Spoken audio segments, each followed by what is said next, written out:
Shalom, shalom, friends, and good afternoon. It's been an odd day here with some technical difficulties and other odd things. Sort of dreary day, but I'm glad to be able to be with you right now. And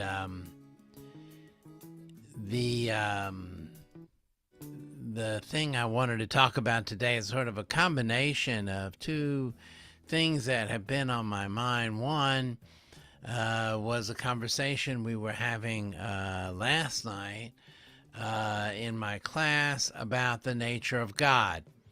And the other is a conversation about an upcoming class a week from Tuesday, where we are going to be examining an interesting book. A week from Tuesday at 7 o'clock at night, we're going to be examining this book, which is Viktor Frankl's Man's Search for Meaning.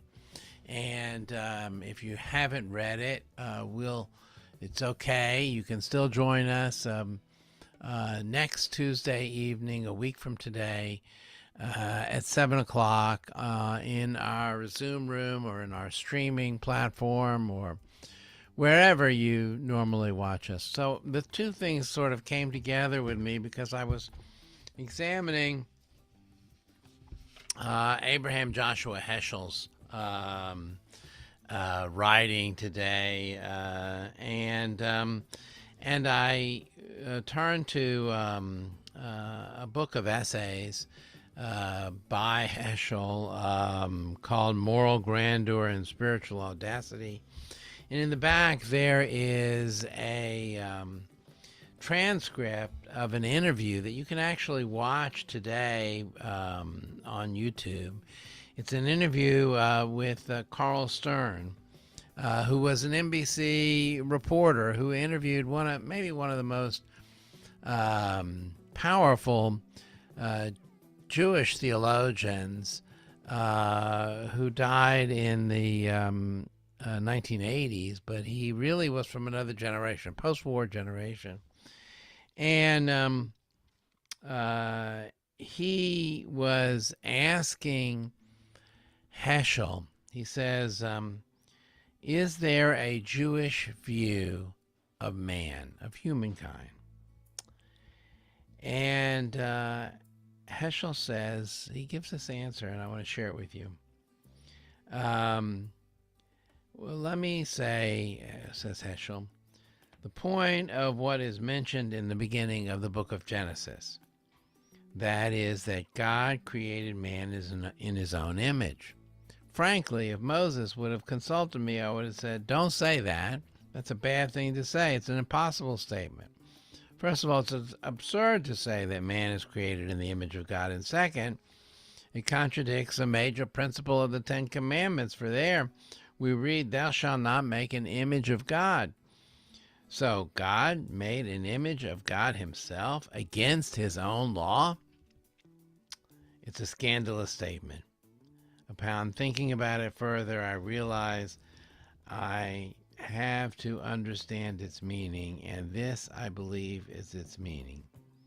You see, God is invisible, totally invisible. Any thought of him is so inadequate, almost unthinkable. Anytime, any moment I think, I know, I assume that my thought of God is adequate, then I know that I fail. God's too mysterious. So surpassing the power of the human mind, that I always have to live in the paradox around God, pray often, and realize that I'm capable of experiencing being thought of by God rather than thinking of God. Now, God is invisible.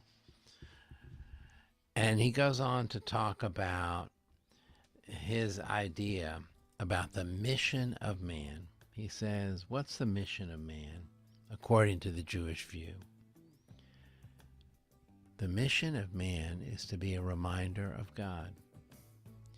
As God is compassionate, let man be compassionate. As God strives for meaning and justice, let man strive for meaning and justice.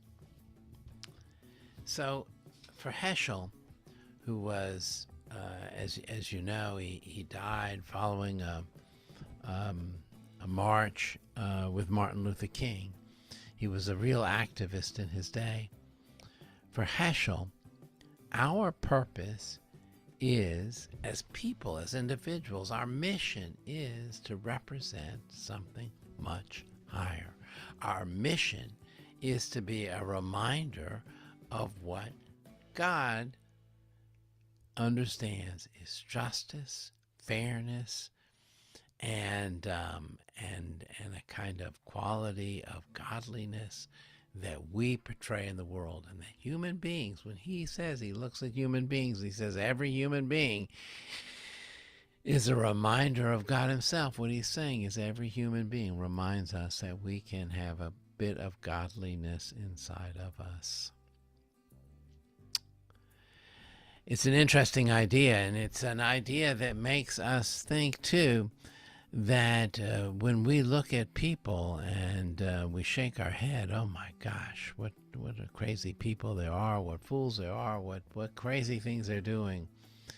Maybe we should look higher and say, those crazy people, those people doing things that we think are ridiculous,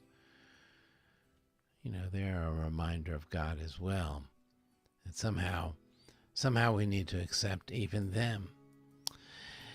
I don't know if it's, I have to think more about this picture of God, or of human beings being a reminder of God, because it turns us around from what we normally think of, that we look to God for answers. And in Heschel's view, I think we look to other human beings. We look to other human beings and say they're going to have to provide the answer. They are holiness in themselves. We're going to explore next Tuesday what Viktor Frankl, a psychologist who survived the Holocaust, survived the concentration camps, saw as his opinion of the meaning of life. And we'll talk about that next week. We're going to conclude now with the kaddish, as we always do. Yitgadal v'yitgadash shemei Rabbah, b'alma divra kirutei v'yamlich malchutei, b'chayechon v'yomechon v'chayei dechol beit Yisrael, b'agalav v'zman kariv v'imru amen. Yehei shmei Rabbah mevarach le'olam le'omei amaya, Yitbarach v'yishtabach v'yitboar v'yitramam v'yitnaseh, v'yidadar v'yidaleh v'yidalal shemei dekudisha barichu, L'ela min kol berchata v'shirata, tushbechata v'nechamata, damiram b'yama v'imru amen. Yehei shlomo rabba min shemaya, v'chayim oleinu v'al kol Yisrael v'imru amen. Oseh shalom b'imramav, hu ya'aseh shalom, oleinu v'al kol Yisrael v'imru amen. Friends, thank you for being with me, and we'll see you again next week.